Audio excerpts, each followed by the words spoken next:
看见台湾国宝老师傅要来讲炸汉丹牙是地方重要的祭典。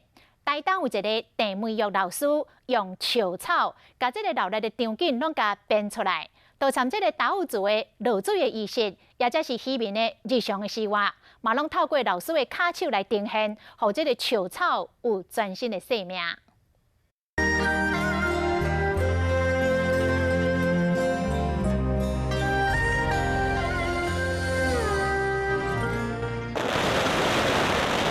外省汉丹爷徛伫武桥顶，跑一直弹，伫树草编织家郑梅玉手中，艺术是远景重现。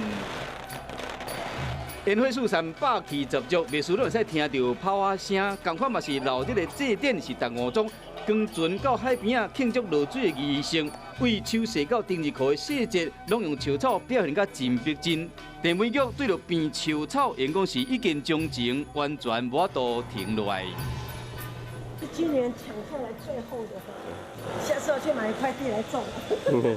趁好天，赶紧将这树草摕出来拍。这一笔一笔看起来真乱的树草，伊总是有这个办法，把这树草乖乖啊摆好、翘好。是讲伊拄开始学编的时阵，比别人较慢。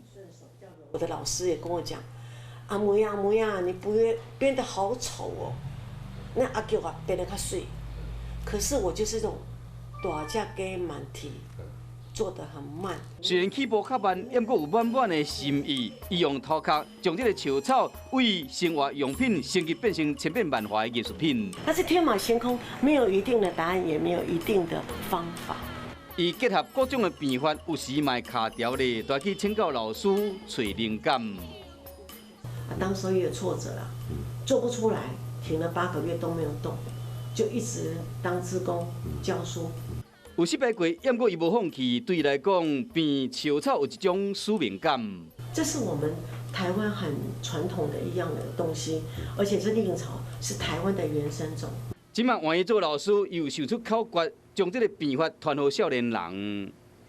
我有一个口诀，教学生的时候都跟他讲：放右边，放左边，拿起来；放右边，放左边，拿起来。